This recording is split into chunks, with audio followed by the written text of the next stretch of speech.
Andrew Urquhart with you on the program, and introducing or sort of welcoming back the executive director of Pillar. Now, it's an introducing because it's a new organisation, but Nathan Seiuli is a regular guest on this program with a different hat on. Nathan, kia ora, nice to see you again. Great to be here. Thanks for having me on. Now, Pillar, this is a new organisation. It's one that you and the team and a team have founded. Talk to us about what it stands for and what it's about, Nathan. So Pillars, a new organisation independently set up by myself and a small team.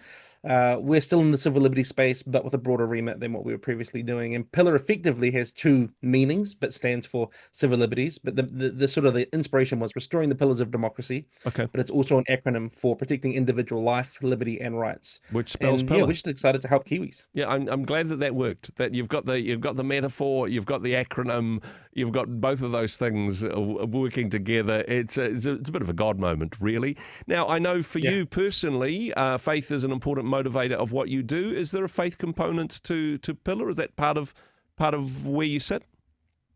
Pillar's not an overtly Christian organization, but it is definitely inspired by my faith, and I obviously, as the executive director, will lead it with a strong inspiration. But I guess what we approach the conversation of rights with is not just an academic or a political or an intellectual understanding of what rights are, where they are applied, and maybe what system you're a part of, but more that you're created in the image of God.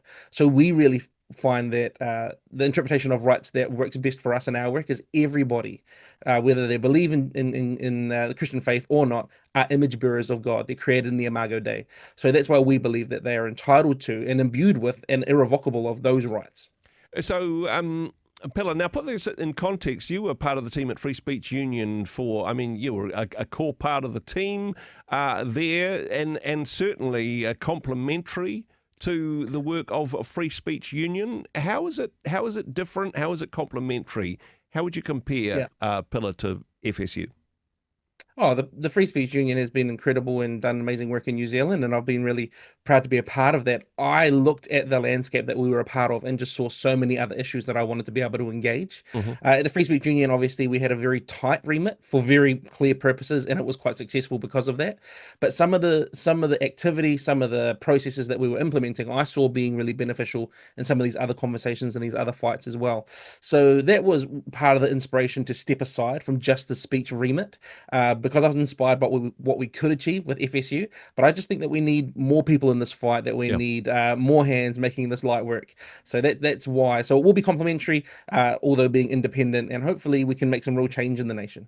So what are the different areas? What are the things that you can be talking about and focusing on with Pillar that are perhaps broader than the FSU remit? Oh, totally. Everything we did at the FSU was effectively speech related. We had to find that thread. With Pillar, we've got a slightly broader remit, and when I say slightly broader, it feels a lot bigger in terms of looking at things like digital ID, parental rights.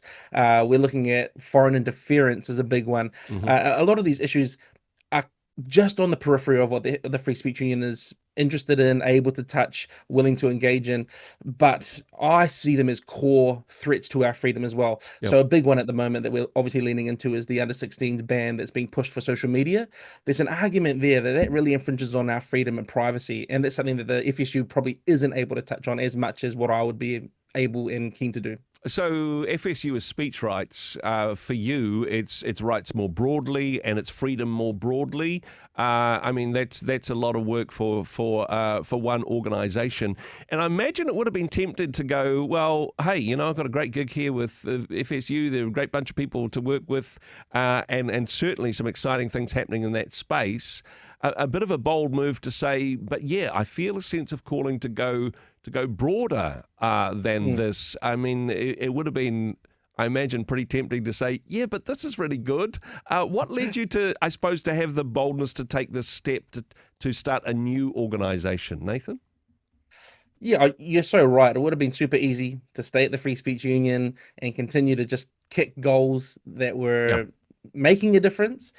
And I had many people ask me and approach me in the early days of the idea that Pillar was and say, do you not think it's a saturated market? Is there really space? Do we need another organization? And as I sat there and I reflected on it and prayed on it, I looked and I said, well, the issues are not stopping, they're not ceasing. So obviously we need to do something else, something more. And I also think that, like I said, many hands make light work.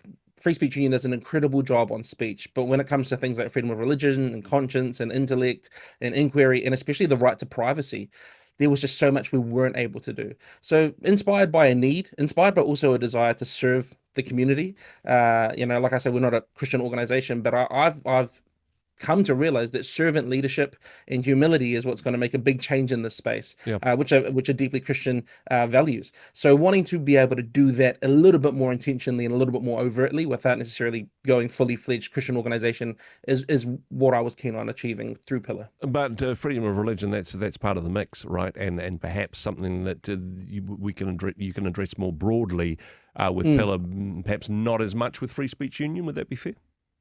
Oh, there's definitely, the free speech argument can apply through the freedom of religion argument, especially when it comes to professing a faith. Yeah.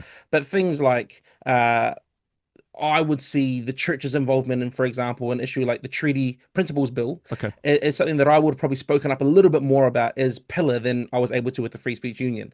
And just being able to speak to church leaders, encouraging them, emboldening them, obviously with recent circumstances around the world, there's a lot of church leaders looking for a little bit of support and security when it comes to being bold in sharing their faith. And I really hope that Pillar can achieve that with our focus on conscience and religion as well. Hey, one of the things that I love about the metaphor, if you've got an organization which has just got one pillar, then architecturally that's not very robust. There's not much of a structure. But to have organizations such as Pillar, such as Free Speech Union, and I know there's other people working in the space as well, then, I mean, that just, there's, as you say, many hands, many voices in this space certainly makes a difference. For people that are connecting with us and saying, okay, yeah, that sounds good, how do they find out more? How do they become involved with the sorts of issues that you're going to be shining a light on, Nathan? So we've got all the usual channels that an organization should and could and would have. So we're on Facebook and Instagram and TikTok and X. So whatever your pipe of choice, we're there under pillar_NZ. But we also have our website, which is www.nzpillar.com. So if you want to engage with us, if you want to see what we're up to, we've got some big fights on the table at the moment. Come and check it out. Sign our petition. I'm running a petition at the moment for the under 16 ban, where if we get to 15,000 signatures before the 6th of October, I'm going to get a tattoo that my 6-year-old has designed of a computer in honor of child safety online. So we're making our way there. So if you want to see me get a beautifully designed computer in green pen tattooed on my leg, make sure you sign that petition on our website. That's good. You can't play this gag for every campaign. You're going to run out of real estate. I'm going to have to rope you in to get a couple, I think. Always up for a challenge in that regard. Although we might raise the bar above 15,000, just saying. Hey, for people that want to connect, nzpillar.com is the website, and they can connect to other social media through there. Nathan, thank you for the boldness of your decision and your commitment to this good work. Thanks so much for joining us today. Thanks, Andrew.